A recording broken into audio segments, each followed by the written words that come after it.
नमस्कार, आप देख रहे हैं हर खबर और मैं हूं आपके साथ अमित शर्मा। वक्त है उत्तर प्रदेश के बुलेटिन का और उत्तर प्रदेश के इस बुलेटिन में सबसे पहले बात करेंगे मुख्यमंत्री योगी आदित्यनाथ की। मुख्यमंत्री योगी ने गाजियाबाद का दौरा किया, जहां उन्होंने कोविड लेवल 3 के हॉस्पिटल संतोष डेंटल मेडिकल कॉलेज का निरीक्षण किया। संतोष डेंटल कॉलेज में सीएम योगी ने कोरोना संक्रमित मरीजों का हाल भी जाना। आपको बता दें कि 400 बेड वाले संतोष हॉस्पिटल में कोरोना के 22 मरीजों का इलाज चल रहा है।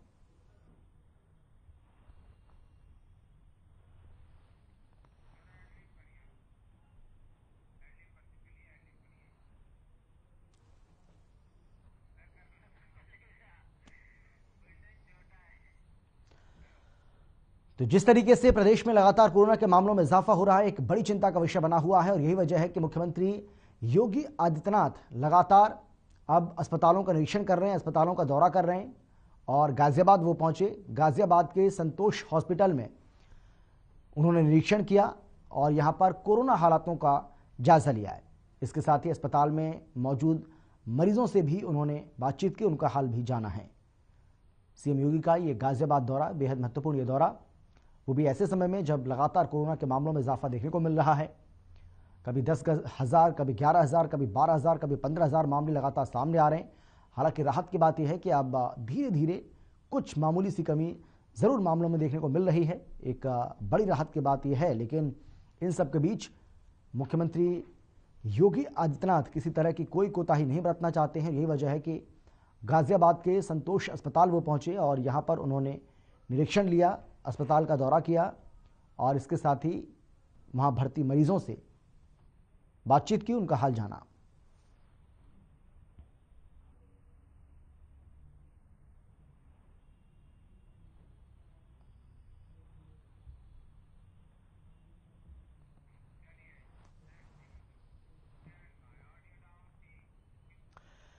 बीजेपी ने सोमवार को चुनावी अभियान को धार देने के लिए चुनावी गाने को लॉन्च किया है। बीजेपी के ट्विटर, फेसबुक और इंस्टाग्राम हैंडल पर जारी किए गए इस गाने से बीजेपी ने समाजवादी पार्टी और बहुजन समाज पार्टी के साथ ही पूर्व की सरकारों के भ्रष्टाचार, गुंडाराज, दंगाराज की याद दिलाई और जनता जनार्दन को बताकर इन बातों को ना भूलने की अपील भी की।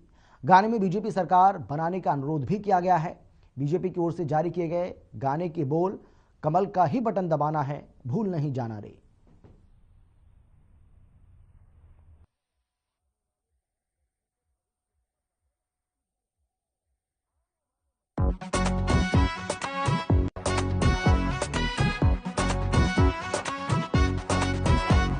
जनता है जनार्दन, सुन लो यूपी के जनमन, अब की बार जो वोट पड़ेंगे भूल नहीं जाना रे। जनता है जनार्दन, सुन लो यूपी के जनमन, कमल का ही बटन दबाना भूल नहीं जाना रे। अरे भैया जी ध्यान किधर है, अरे बहना ध्यान किधर है, आने वाले 5 वर्षों के भविष्य का बटन इधर है। आने वाले मतदान में यूपी की जनता कमल का बटन दबाएगी और यूपी के विकास को और तेजी से बढ़ाने में अपना योगदान देगी। जनता है जनार्दन, पहले की सरकारों में घोर भ्रष्टाचार हुए थे, भूल नहीं जाना रे। जैसा ये विकास है सबके लिए किया है, घोटाले 1000 हुए थे, भूल नहीं जाना रे। फिर 2017 में यूपी वासियों ने मन बनाया और यूपी की सेवा का अवसर भाजपा को दिया। सबको साथ लेकर सबके विकास के लिए प्रतिबद्ध भाजपा सरकार ने लोक कल्याण के अनेकों काम किए, अपना हर संकल्प पूरा किया। गुंडा राज का अंत किया, सुरक्षा का वातावरण दिया, युवाओं को रोजगार दिया, गन्ना किसानों ने बकाया लिया, एक्सप्रेसवे एम्स मेडिकल कॉलेज बनवाए, नए एयरपोर्ट और मेट्रो का निर्माण किया, गरीबों को मुफ्त राशन और मुफ्त इलाज दिलाया। हाँ, फिर भाजपा ने अपना हर संकल्प पूरा किया, कहता है किसान आज का यूपी फिर मांगे भाजपा, कहता नौजवान आज का यूपी फिर मांगे भाजपा, कहता महिला वर्ग आज का यूपी फिर मांगे भाजपा, कहता है कामगार आज का यूपी फिर मांगे भाजपा। जनता है जनार्दन, पहले की सरकारों में माफियाओं का राज हुआ था भूल नहीं जाना रे। योगी जी विश्वास है उन्हीं से तो आस है, पहले गुंडा राज हुआ था भूल नहीं जाना रे। जनता है जनार्दन सुन लो यूपी के जनमन, कमल का ही बटन दबाना भूल नहीं जाना रे। कमल का ही बटन दबाना भूल नहीं जाना रे। सोच ईमानदार काम दमदार, यूपी फिर मांगे भाजपा सरकार। कमल का बटन दबाएं, भाजपा को जिताएं। भूल नहीं जाना रे। समाजवादी पार्टी के अध्यक्ष अखिलेश यादव ने प्रेस कॉन्फ्रेंस की और किसानों के समर्थन में संकल्प लिया। इस दौरान अखिलेश यादव ने कहा कि किसान अन्याय के खिलाफ खड़े हैं, किसानों के ऊपर झूठे केस चलाए गए। इसके अलावा अखिलेश यादव ने कहा कि हम अन्य संकल्प लेते हैं कि बीजेपी को हराएंगे। साथ ही कहा कि बीजेपी आचार संहिता का उल्लंघन कर रही है, चुनाव आयोग नियमों का पालन करवाने के लिए आदेश जारी करे।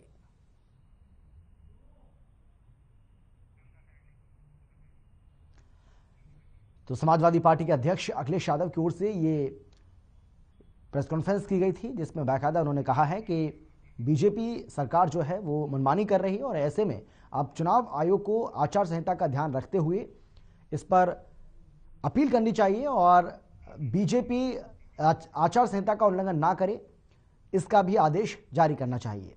आगे बढ़ते हैं। एआईएमआईएम के अध्यक्ष असदुद्दीन ओवैसी ने प्रेस कॉन्फ्रेंस की। इस दौरान ओवैसी ने कहा कि एआईएमआईएम यूपी में 100 सीटों पर चुनाव लड़ेगी और हम यूपी में पूरी तैयारी के साथ चुनाव में उतरेंगे। साथ ही ओवैसी ने कहा कि यूपी में मैंने 60 से ज्यादा रैली की, जिनका असर चुनाव में देखने को मिलेगा।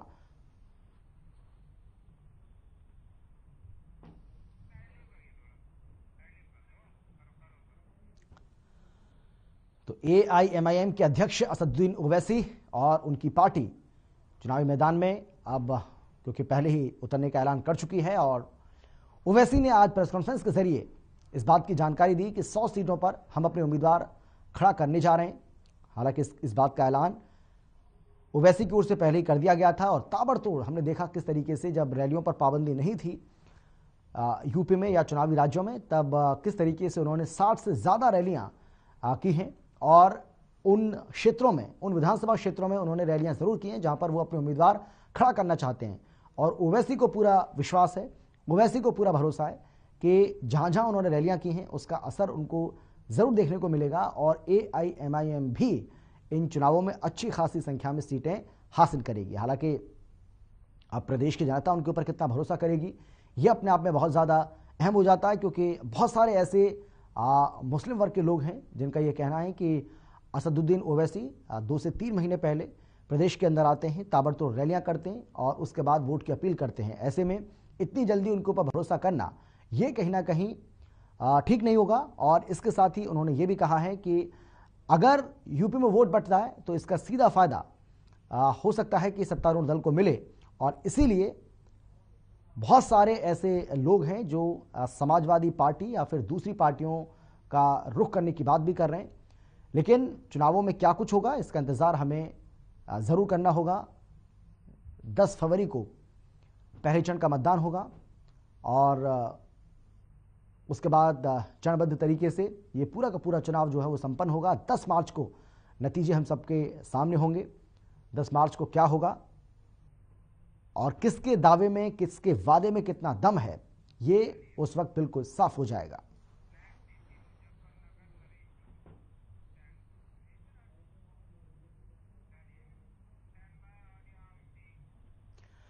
मुजफ्फरनगर सपा लोकदल के समर्थन के बाद बैकफुट पर नरेश टिकैत।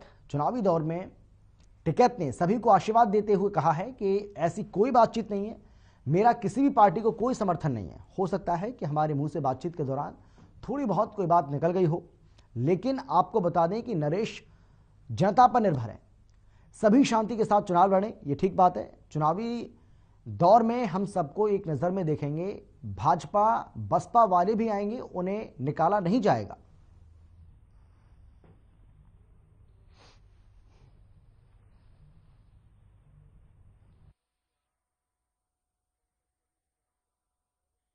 स्वागत होगा उनका, बताओ घर है उनका, स्वागत होगा उनका।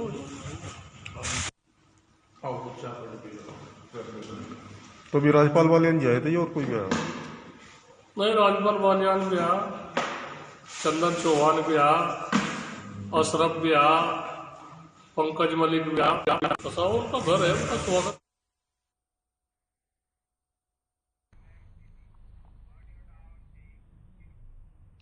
और चलिए अब बात करते हैं उस जनता की जिसको वोट देना है, जिसको वोट करने का अधिकार है। जो जनता लगातार इस बात का इंतजार भी कर रही है। नेताओं की ओर से तमाम तरह के दावे किए जा रहे हैं, तमाम तरह की बातें कही जा रही हैं, लेकिन जनता का क्या कुछ कहना है, जनता क्या कुछ सोच रही है। कुछ लोगों से हमारे संवाददाता ने बातचीत की है, आप भी सुनिए क्या कुछ कह रहे हैं लोग, क्या रुख है इनका।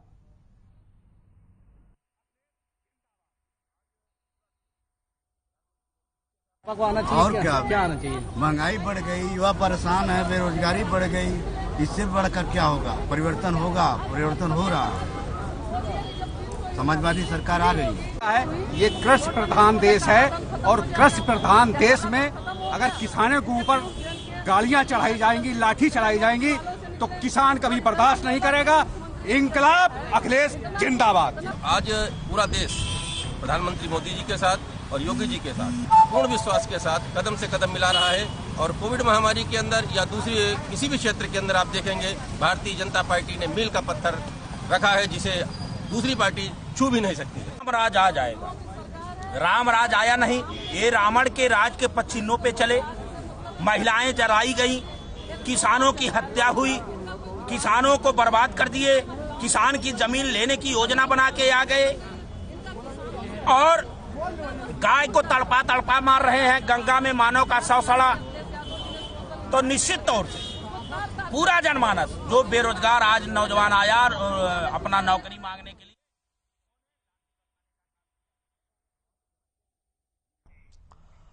ग्रेटर नोएडा में बच्चे को काटते हुए कुत्ते का एक वीडियो वायरल हो रहा है, जिसमें रोटविलर प्रजाति के कुत्ते एक बच्चे को काटता दिख रहा है।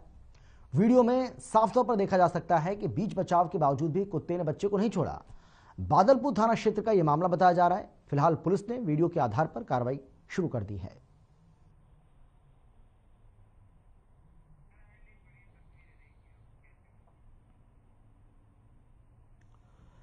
तो ये तस्वीर आपको हम दिखा रहे हैं। बताया जा रहा है कि ग्रेटर नोएडा की तस्वीरें हैं, जहां पर आप देख सकते हैं किस तरीके से एक कुत्ता जो है वो बच्चे के ऊपर हमला कर देता है। और इसमें बताया जा रहा है कि ये बच्चा जो है वो पूरी तरीके से घायल भी हो जाता है। आप देख सकते हैं किस तरीके से ये बच्चा, इससे कुत्ते ने अपने पंजों में इस बच्चे को दबोच रखा है। बच्चा पूरी कोशिश कर रहा है निकलने की, रो भी रहा है। और ताज्जुब की बात यह है कि बहुत सारे लोग वहां पर मौजूद हैं जो इस कुत्ते के ऊपर लाठी भी बरसा रहे हैं ताकि ये बच्चे को छोड़ दे। उसके बावजूद भी काफ़ी देर इसमें लग जाती है और ये जो कुत्ता है ये इस बच्चे को अपने पंजों में अपने नीचे दबाए रखता है। अब ये वीडियो यहां मौजूद किसी शख्स ने इसका वीडियो बना लिया, इन तस्वीरों को अपने कैमरे में कैद कर लिया, उसके बाद इसको सोशल मीडिया पर डाल दिया, जिसके बाद ये वीडियो अब लगातार वायरल हो रहा है। सोशल मीडिया पर वायरल इस वीडियो को आपको हम दिखा रहे हैं, जहां पर आप देख सकते हैं किस तरीके से बड़ी मशक्कत के बाद इस कुत्ते से इस बच्चे को छुड़ाया गया।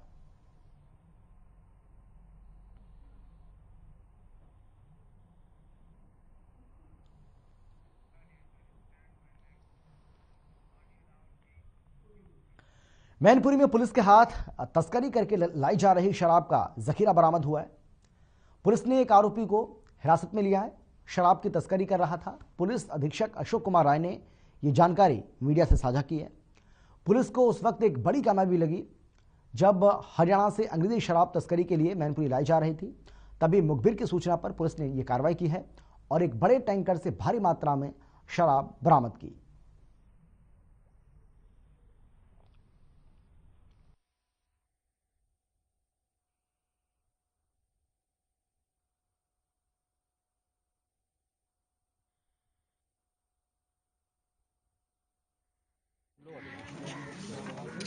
अब जानते हैं चुनाव के दृष्टिगत हमारी जनपद की सीमाओं पर सघन चेकिंग अभियान बैरियर्स लगाकर हो रहा है। साथ में हमारी फ्लाइंग स्क्वाड और साथ में एसएसटी की भी टीमें दिन रात काम कर रही हैं। इसी क्रम में थाना एलआईयू और सर्विलांस की हमारी जो टीम थी, ये ऐसी गोपनीय सूचना के आधार पर अब कुछ नंबर जो सर्विलांस पर थे, उस आधार पर ये एक गुजरात नंबर की ट्रक जो कि अंग्रेजी शराब लाद करके जनपद सीमा में प्रवेश कर रही थी। ऐसी संभावना थी कि ये बिक्री के लिए, चुनाव में प्रभावित करने के लिए। इसी क्रम में हमारी टीम के द्वारा इसको ट्रैक किया गया और इसमें लगभग 340 पेटी अंग्रेजी शराब जो हरियाणा से स्मगल होकर के आ रही थी, और इसको फिर हम लोगों ने आज चालक को अरेस्ट किया है।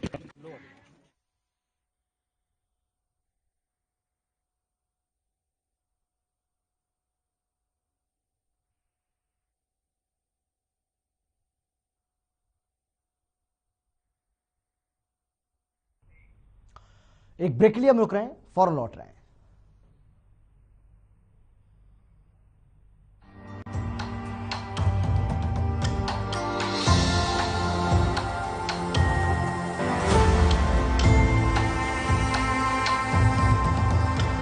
सुबह के लिए उड़ चला गैरों की ज़मीं पर, खुशबू अपने पन की ढूंढता। दूर कितना भी जा, इस जुबान से दूर ना जा पाओगे। विमल, बोलो जुबान केसरी। मेरे जैसा कोई दूसरा? चुलबुलापन जिसकी हर बात में घुल जाए, जिंदगी में रंग भर दे। मेरी जैसी मेरी अपनी पताका। पताका चाय, गजब का स्वाद। पंजाब है जसप्रीत का ठिकाना, मुंबई है आदर्श का आशियाना, केरल का गोविंद निवासी, कोलकाता में जन्मे है काशी।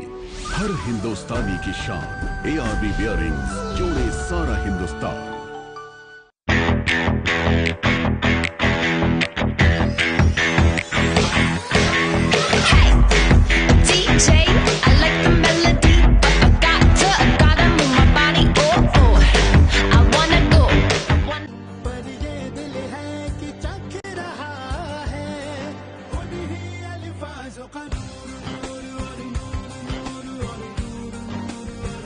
दूर कितना भी जा, इस जुबान से दूर ना जा पाओगे। विमल, बोलो जुबान केसरी। मेरे जैसा कोई दूसरा? चुलबुलापन जिसकी हर बात में घुल जाए, जिंदगी में रंग भर दे। मेरी जैसी मेरी अपनी पताका। पताका चाय, गजब का स्वाद। निरमा शुद्ध नमक कहीं से खरीद के रिफाइन किया गया नमक नहीं, ये पानी से पैक तक का सफर तय करता है। निरमा के अपने 30,000 एकड़ के प्लांट में आधुनिक वैक्यूम इवेपोरेशन मेथड से, इसलिए इसमें अशुद्धि। पंजाब है जसप्रीत का ठिकाना, मुंबई है आदर्श का आशियाना, केरल का गोविंद निवासी, कोलकाता में जन्मे है काशी। हर हिंदुस्तानी की शान, ARB बियरिंग्स जोड़े सारा हिंदुस्तान। निरमा शुद्ध नमक कहीं से खरीद के रिफाइन किया गया नमक नहीं, ये पानी से पैक तक का सफर तय करता है। निरमा के अपने 30,000 एकड़ के प्लांट में आधुनिक वैक्यूम इवेपोरेशन मेथड से, इसलिए इसमें अशुद्धि। पंजाब है जसप्रीत का ठिकाना, मुंबई है आदर्श का आशियाना, केरल का गोविंद निवासी, कोलकाता में जन्मे है काशी। हर हिंदुस्तानी की शान, ARB बियरिंग्स जोड़े सारा Hindustan. Hey mom! Hey, look! I can download a song really fast. I can make dosas faster. Must be joking.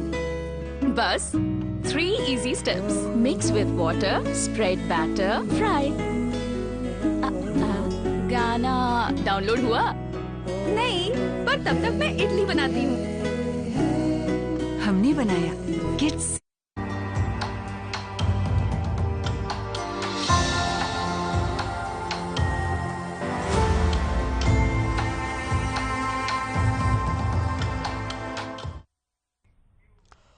Break के बाद आपका स्वागत है। लखनऊ में blue dart express courier company के पिकअप से लाखों का गोल्ड और डायमंड ज्वेलरी चोरी होने का मामला सामने आया है। आपको बता दें कि आरोपी 10 लाख का गोल्ड और डायमंड चोरी कर घटना को अंजाम देने में लगे थे। इसी दौरान वहां पुलिस की टीम ने आरोपियों को रंगे हाथों गिरफ्तार कर हिरासत में ले लिया। छानबीन के दौरान आरोपियों के पास से लाखों की कीमती गहने और डायमंड बरामद हुए। पुलिस सख्ती से एक्शन लेते हुए मामले की कार्रवाई में जुट गई है।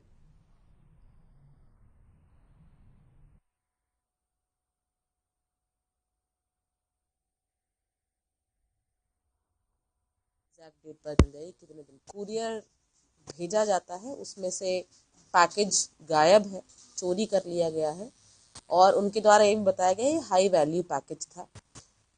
निरंतर हमारी टीम इस पे काम कर रही थी और जो हमारी टीम है उसमें मेनली प्रभारी निरीक्षक, चौकी प्रभारी लीला और उनके साथ में हमारा एक हेड कांस्टेबल है, उसने बहुत ही मेहनत से इस कार्य को अंजाम दिया और 100% रिकवरी पूरे जो सामान है उसकी उनके द्वारा की गई। ये जो माल है ये तकरीबन इसकी वैल्यूएशन 10 लाख की है और ये सोने और जो पीली धातु होती है और जो डायमंड्स हैं उनका माल था। कुरियर कंपनी को ये डिलीवरी के लिए दिया गया था और इसी में 2 लड़के जो पूर्व में इसी कुरियर कंपनी में काम करते थे उनके द्वारा इस घटना को अंजाम दिया गया। इन दोनों का नाम राजू तिवारी और शुभम तिवारी है। ये दोनों जिला सीतापुर के रहने वाले हैं। सीतापुर में भी इन्होंने एक चोरी को अंजाम दिया जिसका भी खुलासा हमारे द्वारा आज यहाँ किया गया है। दोनों को गिरफ्तार किया गया है टीम द्वारा और अब इनको सुसंगत धाराओं में रिमांड के लिए, न्यायिक अभिरक्षा के लिए हम लोग प्रस्तुत कर रहे हैं।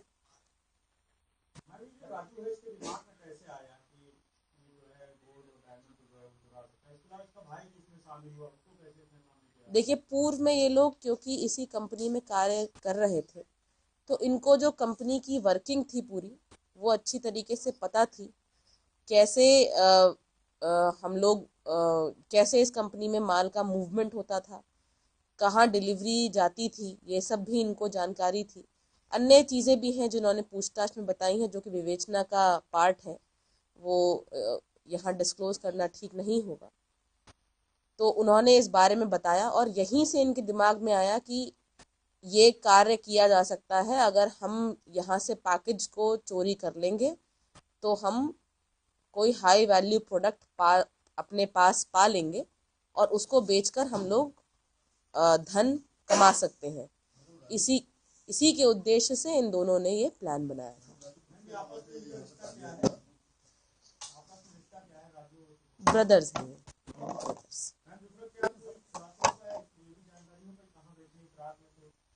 देखिए, बेचने की फिराक में थे, ये सब विवेचना का पार्ट है और इन्होंने अन्य जानकारियां भी दी हैं, इन्होंने अन्य लीड्स भी दी हैं। हम लोग उस पे काम कर रहे हैं। यही लोग इस घटना को कारित कर रहे थे। कैसे पुलिस को इन्फॉर्मेशन मिली कि ये लोग सामने? हम लोग लगातार काम कर रहे थे इस बात पे कि क्या चोरी की पॉसिबिलिटी है, कौन चोरी कर सकता है। जो करंट लोग काम कर रहे थे, जो पूर्व में लोगों ने काम किया था, उन सभी का हम लोगों ने चेक कराया। जो इलेक्ट्रॉनिक सर्विलांस है उसका भी इस्तेमाल किया गया, जो मैनुअल सर्विलांस है उसका भी इस्तेमाल किया और तभी इन दोनों के नाम हमारे पास आए कि ये संभावित है कि इन लोगों द्वारा चोरी की जा सकती है।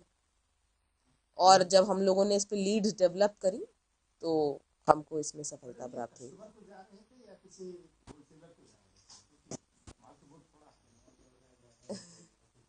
देखिए, ये एक डिलीवरी थी और डिलीवरी जो कंपनी है उसके द्वारा ये मुकदमा हमारे पास दर्ज कराया गया। ये किसको जा रहे थे, that is the prerogative of the delivery company and we will take that up in the investigation.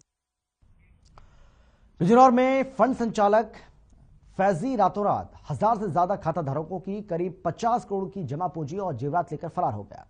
आपको बता दें कि यह फंड पिछले 5 सालों से बखूबी चल रहा था। गरीब परिवार के लोग एक एक पैसा इकट्ठा करके फंड में जमा करते थे ताकि जरूरत के वक्त इनका पैसा काम आ जाए। ठगी का शिकार हुए सैकड़ों लोगों ने बंद पड़े दफ्तर पर हंगामा करके रास्ता जाम कर दिया। फिलहाल पुलिस ने जाम को खुलवाकर फरार मालिक फैजी की तलाश भी शुरू कर दी है।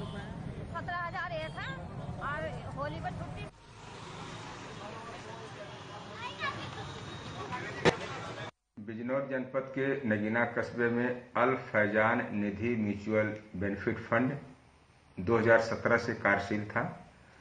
लोगों को 18% पर लुभावने ब्याज देने का लोभ दिया, जिसके चलते अनेक गरीब लोगों ने, हर समुदाय के लोगों ने इसमें पैसा जमा किया। अभी कुछ दिन पहले यह तालाबंद करके सारे कर्मचारी भाग गए। अनेक व्यक्तियों के करोड़ों रुपए गमन हुआ है। सुसंगत धाराओं में अभियोग पंजीकृत है। प्रभारी निरीक्षक द्वारा विवेचना की जा रही है। आपका नाम?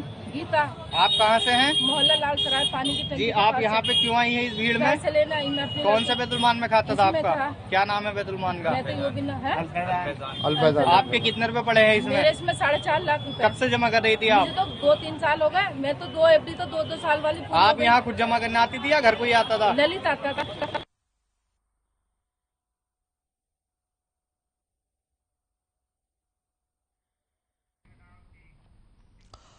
श्रावस्ती जिले में कोरोना वायरस की तीसरी लहर से मचा हड़कंप। प्रशासन की लापरवाही के चलते जिले में आज एक विशाल मेले का आयोजन हुआ। जनपद के प्रशासनिक अधिकारी ने कोविड काल में मेले का आयोजन किया, जहां मेले में कोविड-19 नियमों की जमकर धज्जियां भी उड़ी। बिना मास्क के हजारों की संख्या में मेले में लोगों ने शिरकत की। आपको बता दें कि मेले के आयोजन से जिले में तेजी से अब कोरोना वायरस भी फैल सकता है।